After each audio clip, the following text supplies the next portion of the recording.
बहुत बहुत धन्यवाद दीपक शुक्ला जी। मंच पर बैठे मेरे सभी सम्मानित डॉक्टर एमपी सिंह साहब, हमारे डिपार्टमेंट के विभागाध्यक्ष डॉक्टर एसके गुप्ता साहब, हमारे मुख्य चिकित्सा अधीक्षक डॉक्टर एसएनएस यादव साहब, डॉक्टर पाटनी जिनसे आप लोग सब बहुत अच्छे से परिचित हैं, रोज आपके पास आते भी रहते हैं। मैं हूं डॉक्टर संजय श्रीवास्तव, अस्थि रोग विशेषज्ञ, Hind institute of medical sciences, Safedabad Barabanki में। सबसे पहले तो आप सबको वड़क्कम। वड़क्कम कौन जानता है, लेकिन हमारा देश इतनी भाषाओं से और इतने लोगों से बना है। वड़क्कम है दक्षिण भारत का प्रणाम का सूचक। जैसे हम लोग यहां नमस्ते करते हैं, हाथ जोड़ते हैं, ऐसे ही दक्षिण भारत में एक दूसरे को जब मिलते हैं तो कहते हैं वड़क्कम। देश हमारा एक है। आज इत्तेफाक से अंग्रेजों का वैलेंटाइन डे भी है, प्यार का दिवस भी है, लेकिन आज वो दिन भी है जब हम लोगों ने 1857 की क्रांति के बाद हमारे 3 शहीद राजगुरु रामचंद्र बिस्मिल और लाहिड़ी को फांसी भी दी गई थी। उनका भी आज का एक दिवस है। बस उसी अवसर पर मैं आज आपको आपकी हड्डियां कैसे मजबूत रहें और जिंदगी भर आपका कैसे साथ दें, इस विषय पर कुछ महत्वपूर्ण जानकारियां दूंगा, ताकि आप लोग कुछ भी अगर उससे हासिल कर सकेंगे तो एक स्वस्थ जिंदगी जी सकें। यही मेरा आज आपसे संबोधन का एक विषय है और एक मेरा सोच है। तो ये मेरा मेडिकल कॉलेज जहां मैं काम करता हूं। अगली स्लाइड लो। दोस्तों, कहते हैं चलते रहना ही जीवन है और जीवन चलते रहने का ही नाम है। आप सब जानते हैं जब आप चलते रहते हैं तो रोजमर्रा के कामों में लगे रहते हैं, समाज के लिए, परिवार के लिए, घर के लिए आप उपयोगी होते हैं। और जिस दिन आप खटिया पकड़ लेते हैं, बिस्तर पकड़ लेते हैं, उस दिन आपसे सब कन्नी काटने लगते हैं। कौन सेवा करे, ये तो वैसे ही ठलुओं की तरह पड़े हुए हैं। इसलिए चलना ही जीवन है। और किसी ने एक बड़ा अच्छा गाना भी गाया है, चलती का नाम गाड़ी, खड़ी तो खटारा। तो आप सब अपनी जिंदगी में चलायमान रहें, गतिमान रहें, अपनी जिंदगी की सारी जिम्मेदारियों को अच्छे से निभा सकें, अपने घर परिवार की देखभाल कर सकें। इसलिए आपके शरीर में उस परमपिता परमेश्वर ने एक पूरा तंत्र दिया है जो आपको मजबूती प्रदान करता है। अगली स्लाइड। आपके शरीर में इस पूरे ढांचे को, जैसे आप देखिए ये बिल्डिंग खड़ी है, इस बिल्डिंग में ये पिलर है।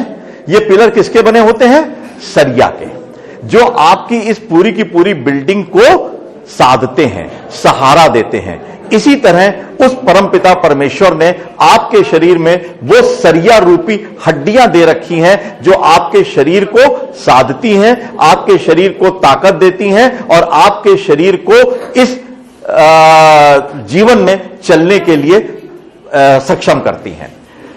मोटी मोटी बात बता दें, जब आप पैदा होते हैं तो आपके शरीर में 270 हड्डियां होती हैं, लेकिन जब आप बड़े हो जाते हैं तो आपके शरीर में ये हड्डियां कुछ आपस में जुड़ जाती हैं और 206 हड्डियां रह जाती हैं। यही 206 हड्डियां आपके शरीर का लोहा है, सरिया है, जो आपके शरीर के ढांचे को खड़ा रखता है, बनाए रखता है और इनमें आपस में मूवमेंट होता रहे, जोड़ होता रहे। इसके लिए आपके शरीर में लगभग 200 जोड़ होते हैं। तो एक बात याद रखिए, आपके शरीर में 206 हड्डियां और लगभग 200 जोड़ होते हैं। इसीलिए ये हड्डी और जोड़ आपके स्वास्थ्य के लिए इतने महत्वपूर्ण हो जाते हैं कि आपको जिंदगी के हर काम करने के लिए आप में लाभकारी होते हैं, सहायक होते हैं। इतनी बात आपको समझ में आ रही है? अब अगला दिखाइए। थोड़ी सी बात आपको बता दें, आखिर आपकी हड्डियों की संरचना क्या होती है, आपकी हड्डियों में क्या क्या चीजें इंपॉर्टेंट होती हैं, ये हम थोड़ा सा बता दें। ये मानिए, हड्डी आपके शरीर का एक प्रकार का संयोजी ऊतक होता है। शरीर में बहुत तरह के ऊतक होते हैं। ये एक तरह का कनेक्टिव टिश्यू है, संयोजी ऊतक होता है, जिसमें 50% करीब करीब खनिज होते हैं, खासकर कैल्शियम और फास्फोरस होते हैं, और बाकी 50% में 25% पानी होता है और 25% प्रोटीन होता है। यानी आपकी हड्डियों में ज्यादा से ज्यादा पानी है, प्रोटीन है, और उससे कहीं ज्यादा हड्डियों को मजबूत करने के लिए कुछ खनिज लवण यानी कैल्शियम और फास्फोरस है। इसीलिए हम लोग बार बार कैल्शियम के ऊपर जोर देते हैं कि अगर हड्डियों में आपके कैल्शियम कम हो जाता है तो हड्डियां कमजोर हो जाती हैं। तो इस तरीके से आपके शरीर में 25% पानी है, 25% प्रोटीन है और 50% लगभग खनिज लवण है, जो आपके शरीर को मिला जुला करके ताकत भी प्रदान करते हैं और प्रोटीन की वजह से आपकी हड्डियां थोड़ी लचीली भी बनी रहती हैं, जिसकी वजह से आप थोड़ा सा झुक भी सकते हैं, थोड़ा बहुत आप तनाव भी ले सकते हैं। मोटे तौर पे दो तरह की हड्डियां होती हैं। आप में से जो मीट खाने वाले लोग हैं, आप सबने देखा होगा जब आप लोग मीट खाते हैं तो बकरे की हड्डी जब खाते हैं तो एक कर्री हड्डी होती है, एक मुलायम हड्डी होती है। कर्री हड्डी के अंदर एक नलकी होती है जिसको आप लोग बड़ी चूस चूस के खाते हैं, जिसको हम लोग मज्जा कहते हैं। मैं समझता हूं जितने लोग यहां पे मांसाहारी हैं उन्होंने देखा होगा हड्डियों के अंदर क्या होता है। तो हड्डियां जो है, मैडम आपका हमारी संस्थान की चेयरपर्सन डॉक्टर ऋचा मिश्रा आ चुकी हैं, खैर वो भी थोड़ी देर में स्टेज पर आएंगी, जब तक मैं आप लोगों से बातचीत करता हूं। तो इसमें आपके यहां दो तरह की हड्डियां होती हैं, एक होती है कर्री हड्डी जिसके अंदर एक नलकी होती है, एक होती है मुलायम हड्डी जिसको आप चबा चबा करके खाते हैं। में कमी आ गई, कमजोरी आ गई, कैल्शियम कम हो गया, फास्फोरस कम हो गया, खनिज लवण कम हो गए, तो उस स्थिति में आपकी हड्डियां कमजोर हो जाती हैं। और आपकी हड्डियां जब कमजोर हो जाती हैं तो उस परिस्थिति में अगर आप एक काट देखें तो बीच में ये छोटे छोटे सुराख होते हैं, इनके चारों तरफ ये दीवारें होती हैं और आप देखिए अगर हड्डी कमजोर हो जाती है तो ये छेद बड़े बड़े हो जाते हैं। इनके बीच के जो पार्टीशन वॉल होती हैं ये भी पतली पड़ जाती हैं, जिसकी वजह से हड्डियों में कमजोरी आ जाती है और हड्डियां जल्दी टूटने लगती हैं। तो अगर आपकी हड्डी कमजोर है तो आपकी हड्डी जल्दी टूट सकती है, मामूली सी चोट से टूट सकती है। इसीलिए हड्डियों को मजबूत रखना बहुत बहुत आवश्यक होता है। अगली स्लाइड। अब ये जो आपको हड्डी कमजोर होने की प्रॉब्लम है ये कैसे होती है, लगभग 4 चरणों में ये आती है। सबसे पहले क्या होता है, लगभग 30 साल की उम्र, यहां जितनी यंग लड़कियां बैठी हैं, यंग लेडीज बैठी हैं या यंग लोग बैठे हैं, 30 साल तक की उम्र में क्या होता है, कोई भी लक्षण इसका प्रकट नहीं होता है, क्योंकि जितनी हड्डी आपकी गलती है उतनी ही हड्डी बन भी जाती है, आपस में एक संतुलन रहता है। इसलिए कमजोर हड्डी के कोई भी लक्षण 30 साल तक नहीं आते हैं। 35 साल के आसपास तक भी आकर के कोई बहुत फर्क नहीं आता है, लक्षण नहीं आते हैं, लेकिन हड्डियों के बनने और हड्डियों के गलने में असंतुलन शुरू हो जाता है, यानी हड्डी का बनना थोड़ा कम होने लगता है और हड्डियों का गलना बढ़ने लगता है। और लगभग 45 साल की उम्र के आसपास आते आते हड्डियां बनना कम हो जाता है, हड्डियों का गलना बढ़ जाता है, जिसकी वजह से हड्डियां कमजोर होने लगती हैं और आपको कमजोर हड्डियों के लक्षण जो मैं भी आपको बताऊंगा वो आने लगते हैं। और आखिर में आके 45-50 साल की उम्र के बाद, खासकर महिलाओं में जब उनकी माहवारी रुक जाती है, तब ये हड्डियां कमजोर जो हो गई हैं वो लक्षण देने लगती हैं, टूटने लगती हैं, परेशानी देने लगती हैं। इसलिए चौथे चरण में आकर के इनके लक्षण और स्पष्ट हो जाते हैं। 30 तक लगभग कुछ नहीं होता, 35 तक भी थोड़ा थोड़ा शुरू होता है, 45 के आसपास आके आना शुरू हो जाता है और उसके बाद हड्डियों की जरा सी चोट लगी, कुछ भी हुआ, हड्डियां टूट गई, यानी हड्डी कमजोर है, इसका पता लगने लगता है। अगला। अब आखिर ऐसा होता क्या है, हड्डियां क्यों आपकी कमजोर हो सकती हैं, क्या कारण हो सकते हैं? पहला यह है आयु। महिलाओं में लगभग 50 साल के बाद और पुरुषों में लगभग 65 साल के पश्चात। महिलाओं में जब तक माहवारी होती है तब तक उनके अंदर जो महिलाओं वाले हार्मोन होते हैं वो उनकी हड्डियों को ताकत दिए रहते हैं, और जब एक बार उनकी माहवारी रुक जाती है तो महिला हार्मोन उनके रुक जाते हैं और उसकी वजह से उनकी हड्डियां कमजोर होने लगती हैं। पुरुषों में भी पुरुष वाले हार्मोन जो है वो हड्डियों को मजबूत रखते हैं। 65 साल के आसपास आते आते जब पुरुष हार्मोन कम हो जाते हैं तो उनके अंदर भी हड्डियां कमजोर होकर टूटने लगती हैं। इसलिए महिलाओं में लगभग 50 वर्ष और पुरुषों में लगभग 65 साल के पश्चात कमजोर हड्डियों के लक्षण और कमजोर हड्डियों की परेशानियां दिखने लगती हैं। हम भारतीयों में और कुछ गोरे लोगों में हड्डियां कमजोर अक्सर पाई गई हैं। इसके अलावा परिवारों में चलता है, जैसे मान लीजिए लड़का बैठा है, इसके घर में किसी को अगर हड्डी कमजोर होने की शिकायत है तो इसके भी हड्डी कमजोर होने की शिकायत हो सकती है। तो परिवारों में भी यह बीमारी देखी गई है। अगर किसी के घर में हड्डियां कमजोर हैं, टूट रही हैं, तो उसको भी इसकी संभावना बढ़ सकती है। बॉडी फ्रेम, छोटा आकार, एक सामान्य पुरुष की हाइट लगभग 5 फीट 6-7 इंच होती है हिंदुस्तान में, और एक महिला की लगभग 5 फीट 2 इंच होती है। बहुत ही छोटे छोटे पिग्मी टाइप के नाटे लोग, उनके अंदर जब शरीर ही छोटा है तो हड्डियां भी छोटी छोटी होती हैं, इसलिए हड्डियां कमजोर हो जाती हैं। इसीलिए जब आप अपनी लड़की की या लड़के की शादी करने निकलते हैं तो आप देखते हैं लड़का लंबा है, लड़की लंबी है कि नहीं है। अगर छोटे छोटे बौने टाइप के हैं तो उनके अंदर हड्डियां कमजोर मिलेंगी। हड्डियां कमजोर मिलेंगी तो उसके लक्षण भी होंगे और हड्डियां टूटेंगी भी बहुत। ठीक है। हार्मोन का मैंने आपको बताया, महिलाओं में माहवारी रुकने के पश्चात, पुरुषों में 65 साल की उम्र के पश्चात। थायराइड एक बीमारी आजकल बहुत देखी जा रही है, खासकर लड़कियों में। थायराइड की वजह से हड्डियां कमजोर हो सकती हैं। सिगरेट की आदत, तंबाकू की आदत और अल्कोहल की आदत, ये दोनों ही चीजें, और इसके साथ साथ cola, Coca Cola, Thums Up, soda, ये सब चीजें हड्डियों को कहीं ना कहीं कैल्शियम हटाती जाती हैं, हड्डियों को कमजोर करती जाती हैं। इसलिए अगर आप धूम्रपान करते हैं, अल्कोहल बहुत पीते हैं या कैफीन और कोले का पदार्थ का सेवन करते हैं तो आपकी हड्डियां कमजोर हो सकती हैं। इसके अलावा खाने में अगर आपके कैल्शियम नहीं है, मैं भी उस पर आऊंगा, क्या खाने आपको लेने चाहिए। आपके अंदर कुछ बीमारियां हैं या आपको पाचन तंत्र से संबंधित कोई भी परेशानी है, आंतों की सर्जरी वगैरह हो सकी है, तो कैल्शियम खाने से आता नहीं है शरीर में और आपको यह हो सकता है।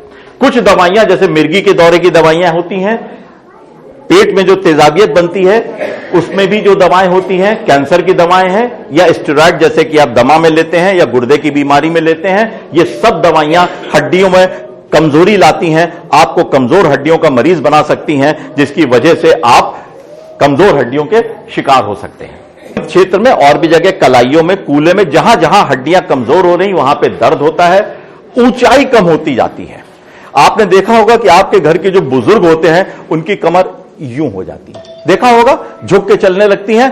क्यों? क्योंकि कमजोर हड्डियां रीढ़ की टूटती जाती हैं, जिसकी वजह से, कमजोरी की वजह से उनकी ऊंचाई कम होती जाती है। मैं भी आपको दिखाऊंगा भी। और जो हड्डियां टूटती हैं वो खासकर कूल्हे की, रीढ़ की और कलाई की हड्डियां होती हैं। एक एक फोटो मैं दिखाता हूं, अभी आपको इसके बारे में जानकारी भी दूंगा। लेकिन एक बात जान लीजिए, ये ऑस्टियोपोरोसिस की बीमारी जो है ये एक साइलेंट किलर कहलाती है, यानी इसका कोई लक्षण शुरू में नहीं मिलता, सिर्फ इस तरह के अस्पष्ट लक्षण मिलते हैं। पता इसका तभी चलता है जब हड्डी टूट जाती है, डॉक्टर आपका एक्सरे कराता है और कहता है आपकी हड्डियां बहुत कमजोर हैं, जिसकी वजह से आपकी हड्डियां टूट रही हैं, आपको ऑस्टियोपोरोसिस की बीमारी है। इसलिए इन चीजों के चलते आप सचेत हो जाइए। नेक्स्ट, ये देखिए, ये मैंने दिखाया ऊंचाई कैसे कम होती है।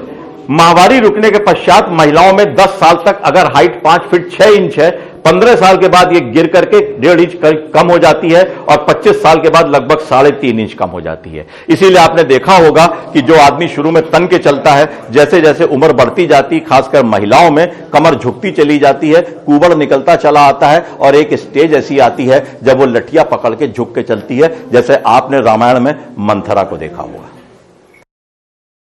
आप लोगों ने रामायण सीरियल जब देखा, कैकेयी की जो दासी थी मंथरा, वो कैसी थी? कुबड़ी थी ना, तो कुबड़ी होने के कारण एक ऑस्टियोपोरोसिस भी हो सकता है। नेक्स्ट, अगला, ये कलाई का फ्रैक्चर देखिए, मैंने दिखाया 3 जगह की हड्डियां खासकर टूटती हैं, कलाई।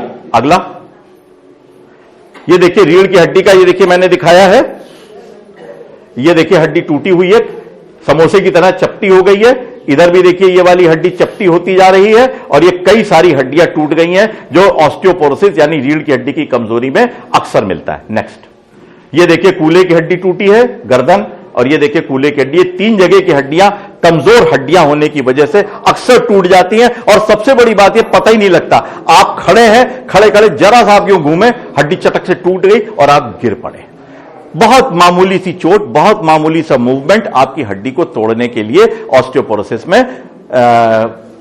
रोल प्ले कर सकता है। नेक्स्ट, अब इसकी पहचान कैसे करते हैं?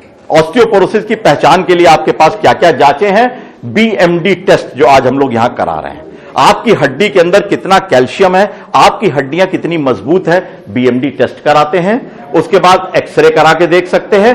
सबसे स्टैंडर्ड जो है वो कहलाता है डेक्सा स्कैन, जिसमें रीढ़ की और कूल्हे की हड्डियों में इसकी माप करते हैं। यह सबसे इंपॉर्टेंट टेस्ट है और सबसे ज्यादा रिलायबल भी, विश्वसनीय भी है। यह सीटी स्कैन होता है, ये अल्ट्रासाउंड है जो हम लोग आज करा रहे हैं यहां पे। आप लोगों ने भी जाइएगा, बीएमडी टेस्ट की मशीन आज हम लोगों ने लगवाई है। मार्केट में ये 1,500 से 2,000 की जांच होती है, हम लोग आपके लिए आज फ्री में लेके आए हैं। डॉक्टर की टीम हमारी पूरी बैठी हुई है, आप उनसे अपनी जांच भी कराएं, उनसे मशवरा भी लें, और अगर आपको कोई ऐसा रोग है जिसका आगे इलाज जरूरी है तो हमारे सफेदाबाद के Hind institute of medical sciences में आप लोग आइए, हड्डी रोग विभाग आपका स्वागत करेगा। लेकिन आपके लिए आज आपके दरवाजे पर हम आए हैं आपकी हड्डियों की जांच करने और आपके हड्डी और जोड़ों का परीक्षण करने। मेहरबानी करके ज्यादा से ज्यादा संख्या में लाभ उठाइए, और नहीं तो हमारे पास सफेदाबाद बाराबंकी आइए। ठीक है, तो अल्ट्रासाउंड ये हम लोग आज करा रहे हैं, इससे आप लोग अपनी जांच करा लें। ये जांचें होती हैं जिससे हम लोग पता करते हैं आपकी हड्डियां कितनी मजबूत है, कितना कैल्शियम है, कितना दम है उनके अंदर। अगला नेक्स्ट, ये एक इस तरह की रिपोर्ट आज आपको मिली होगी। इसमें हम लोग, आपको बस जानना है, इस तरह की एक रिपोर्ट मिलती है जिससे हम लोग पता करते हैं हड्डियां सामान्य है, कमजोर है या बहुत ज्यादा कमजोर है। अगला, ये एक थोड़ा सा हम आपको जरा, ये अंग्रेजी में स्लाइड है लेकिन इसको आप हिंदी में आपको बताना चाहेंगे। देखिए होता क्या है, आपके शरीर में 25 साल तक जितना कैल्शियम जमा हो सकता है बस उतना ही आपका जमा पूंजी है। इसीलिए यहां पे लड़कियों को मैंने विशेषकर बैठाया, छोटी छोटी बच्चियां बैठी हुई हैं, वो स्लाइड अभी मैं आपको दिखाऊंगा भी।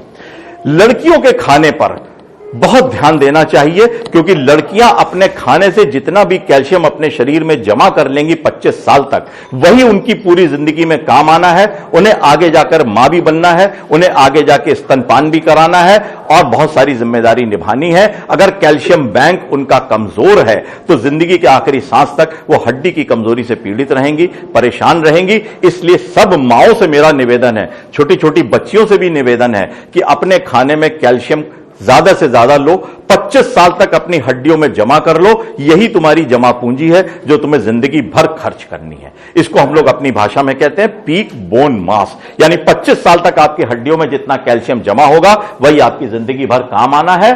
और एक जो अगली चीज मैंने कही थी, अक्सर हड्डियां कमजोर होने के लक्षण दिखते नहीं हैं, पता ही नहीं लग पाता। पता तब लगता है जब हड्डी टूट जाती है कमजोर होने की वजह से। एक्सरे कराते हैं, जांचें कराते हैं, पता लगता है इनको हड्डी की कमजोर होने की बीमारी है। डेक्सा स्कैन करके देखते हैं जैसा मैंने आपको बताया। अगली स्लाइड, ये देखिए, ये मेरी बहुत पेट स्लाइड है जिसको मैं हर टॉक में दिखाता हूं। ये देखिए एक छोटी सी बच्ची, क्या उम्र होगी इसकी लगभग? है हाँ, लगभग साल 2 साल की। ठीक, इसकी उम्र क्या होगी? लगभग 3 से 5 साल के बीच में। इसकी क्या होगी? 7-8 साल। इसकी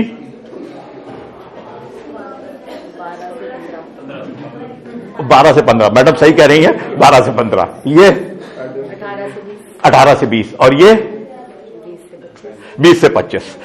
यहां से लेके यहां तक ये जो लड़की की जिंदगी का सफर है, यही सफर उसकी जिंदगी का आधार बनता है।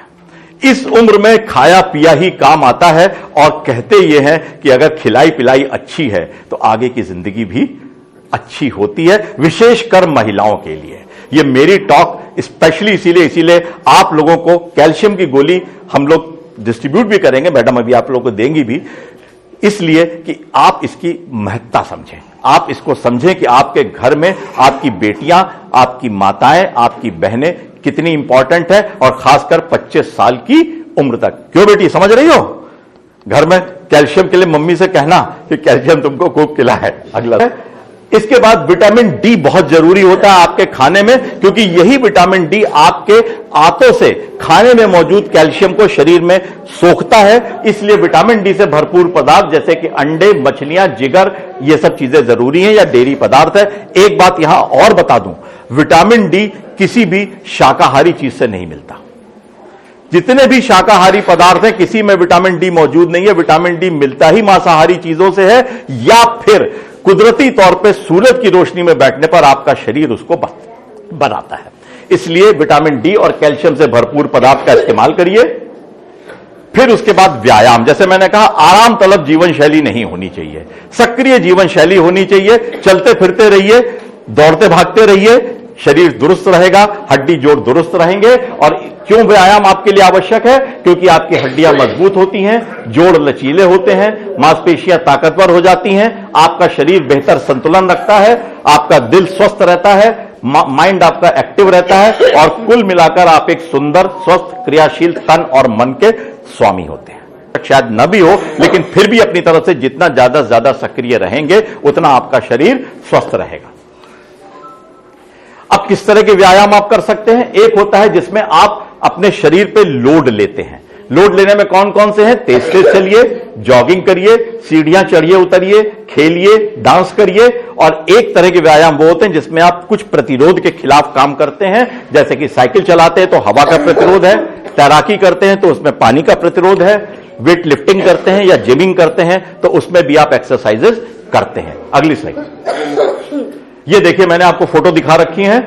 तेज तेज चलना, अगेन वॉकिंग, जॉगिंग, ये भी देखिए उसी तरह का डांस। इससे बढ़िया कोई चीज नहीं है। जो आदमी डांस बढ़िया कर लेता है उसके सारी हड्डी और जोड़ मजबूत रहते हैं। और आजकल की जो जनरेशन है वो फिल्मों के गाने देख देख के इतना बढ़िया डांस कर लेती है, कभी कभी हम लोग को लगता है कि क्या वास्तव में ऐसा डांस करना भी पॉसिबल है। ठीक है, ये देखिए, बच्चों के साथ अगर आप खेलते हैं तो बच्चों के साथ आपका मन भी स्वस्थ रहता है, शरीर भी स्वस्थ रहता है। साइकिल चलाते हैं या तैराकी करते हैं तो भी आपका शरीर स्वस्थ और मजबूत रहता है। अगला, अब आप इससे बच कैसे सकते हैं? आपके पास क्या तरीके हैं कि आप अपनी हड्डियों को कमजोर होने से बचाएं? सबसे पहली बात है, अगर आप सिगरेट पीते हैं, धूम्रपान करते हैं, आप इसको छोड़ दें, मत करें, आपकी हड्डियां कमजोर नहीं होंगी। अल्कोहल अगर आप पीते हैं, थोड़ी मोटी मात्रा में तो अल्कोहल फायदा भी कर सकता है, लेकिन वैसे भी अल्कोहल किसी भी तरीके से आपकी सेहत के लिए अच्छा नहीं है, खासकर हड्डियों के स्वास्थ्य के लिए। आजकल आपने देखा होगा लोग बाग कोका कोला, पेप्सी कोला ये सब खूब पीते हैं। इसके अंदर जो भी होता है वो सब आपकी हड्डियों से कैल्शियम को गला देता है, मत पिएं। हड्डियों को नुकसान पहुंचाने वाली औषधियां कम से कम प्रयोग करें, जैसे कि मिर्गी की दवाइयां हैं, स्टेरॉइड्स हैं, खासकर दमे के मरीज या और जगहों पे जहां इस्तेमाल होती है, गठिया वगैरह में कम से कम इस्तेमाल करें। अगर आपकी हड्डियां कमजोर हो गई हैं तो उसका पूरा इलाज लें। तनाव रहित एक सक्रिय जीवन शैली अपनाएं और अपना एक सामाजिक सपोर्ट ग्रुप बनाएं कि आप अपनी परेशानियों को, आप अपनी व्यथाओं को, आप अपने दुखों को, कष्टों को किसी के साथ साझा कर सकें।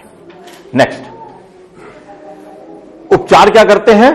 आपको कैल्शियम और विटामिन डी से भरपूर खाना लेना है और दिन में 1 से 1.5 ग्राम कैल्शियम और 800 इंटरनेशनल यूनिट विटामिन डी आपको चाहिए, तभी आपके शरीर की हड्डियां और जोड़ स्वस्थ रहेंगे। और विटामिन डी अगर आप टेस्ट कराएं तो आपका लेवल 25 से 50 के बीच में रहना चाहिए। इसीलिए हम लोग कहते हैं पहले विटामिन डी टेस्ट करा लो, अगर सही रेंज में है तो इतना परेशान मत हो, कम है तो विटामिन डी को बढ़ा लो और डेली कोशिश ये करो 1 से 1.5 ग्राम कैल्शियम और 800 इंटरनेशनल यूनिट विटामिन डी आप डेली खाने से, दवाओं से या किसी भी और जरिए से लो। अगला, हड्डियों को जो इलाज है इसमें कुछ दवाएं ऐसी आती हैं जो हड्डियों के गलने को कम करती हैं, जैसे बिस्फॉस्फोनेट्स हैं, एस्ट्रोजन प्रोजेस्टेरोन हार्मोन्स हैं। ये दवाइयां ऐसी जो डॉक्टर आपको खुद ही एडवाइस करेंगे, जिससे आपकी हड्डियां कम गलेंगी। लेकिन हड्डियों को बनाने वाली दवाइयां 2 ही हैं, एक पैराथायराइड हार्मोन की सुई डेली लगती है और एक स्ट्रॉन्शियम रेलिनेट आता है जो भी हिंदुस्तान में उपलब्ध नहीं है। तो इन दवाओं से आपके डॉक्टर आपकी कमजोर हड्डियों का इलाज करेंगे। नेक्स्ट, अगर हड्डी टूट गई है तो आपके डॉक्टर आपको या तो प्लास्टर से ठीक करेंगे या पट्टे से ठीक करेंगे या ऑपरेशन से ठीक करेंगे, कुछ भी करें, लेकिन साथ में आपको अच्छी से अच्छी मात्रा में कैल्शियम और विटामिन डी लेना ही लेना है, ताकि जो हड्डी टूट गई वो जुड़ सके और जो हड्डियां कमजोर हो रही हैं वो मजबूत रह सके। अगला, ये कुछ ऑपरेशन है जो डॉक्टर लोग करते हैं। देखिए, इसमें प्लेट रॉड पड़ी है, ये रॉड पड़ी है, ये कूला प्रत्यारोपण किया गया टूट जाने के बाद। अगला, रीढ़ की हड्डी अगर टूट गई है जैसे ये, तो इसको फुला देते हैं सीमेंट डाल करके, ताकि हड्डी फूल जाए और आपको तकलीफ कम हो जाए। नेक्स्ट, तो अब आपके लिए मतलब की बातें क्या क्या है? इस पूरे एक छोटे से आख्यान के पश्चात आपके मतलब की बातें क्या है?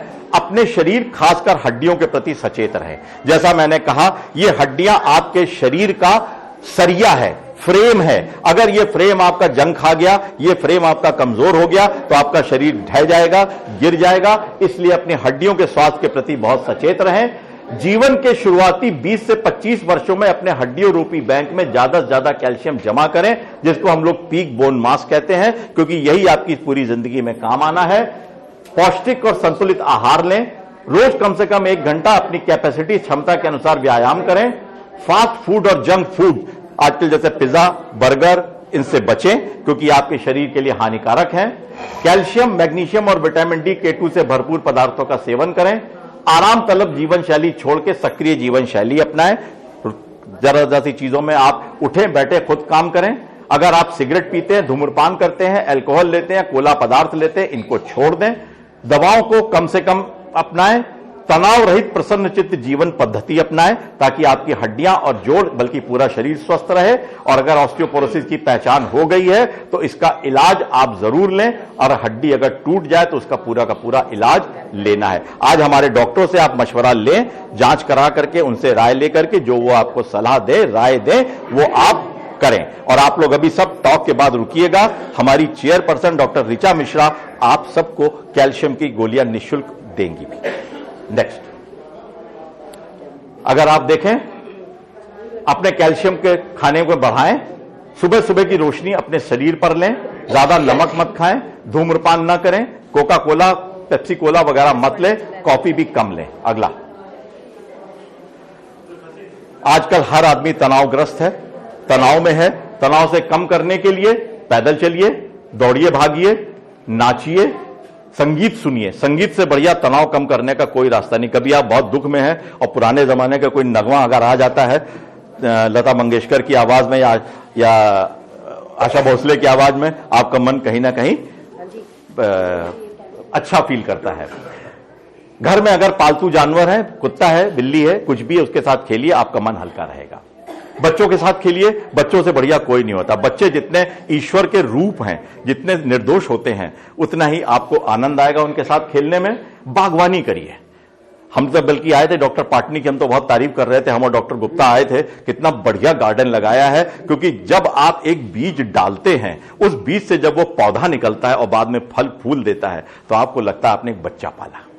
तो पौधों के साथ अगर आप अपने को इन्वॉल्व कर लेते हैं, मैं तो डॉक्टर पाटनी का बहुत ही तारीफ करना चाहूंगा कि कितना बढ़िया उन्होंने गार्डन यहां पे मेंटेन कर रखा है। इसी तरह से आप भी अपने घर में, छोटी जगह है, बड़ी जगह है, पौधों को लगाइए। पौधों के साथ आप खुद भी बढ़ते हैं और आपको अच्छा भी लगता है।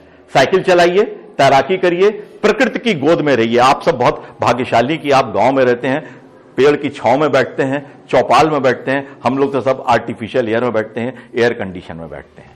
तो आपका तनाव वैसे भी कम हो जाता है। योगा करिए, ये देखिए विपस्सना की मुद्रा, मेडिटेशन करिए। और सबसे बड़ी चीज है, आपको ये स्टेट पानी है जिसको हम लोग अपनी भाषा में कहते हैं सतचित आनंद।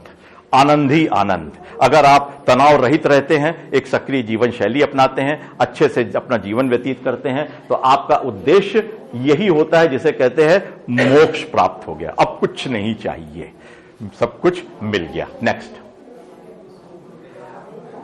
इन्हीं शब्दों के साथ ये स्लाइड मैं आपको इसलिए दिखा रहा हूं, अगर आपने अपनी जीवन शैली अगर अच्छी रखी, तो ये देखिए लगभग 80-85 साल के बुजुर्ग हैं और अपने जीवन के इस संध्या में भी समुद्र के किनारे पैदल चल के जीवन का आनंद ले रहे हैं।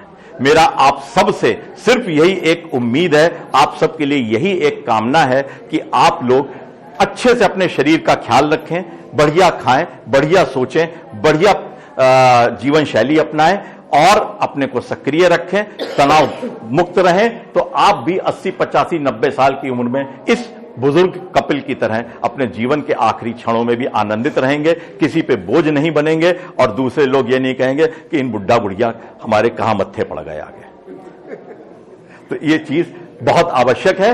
और इसी के साथ आप सबने मेरी बातों को इतने ध्यान से सुना, मुझे समय दिया, इसके लिए आपका आभारी हूं। और अंत में मेरे अंदर मौजूद परमपिता परमेश्वर का वो अंश आप सबके भीतर मौजूद उस परमपिता परमेश्वर के अंश को प्रणाम करता है। मेरा प्रणाम स्वीकार करें। आप सबको सादर नमन है, अभिनंदन है। बस इन्हीं शब्दों के साथ आप सबका तहे दिल से शुक्रिया।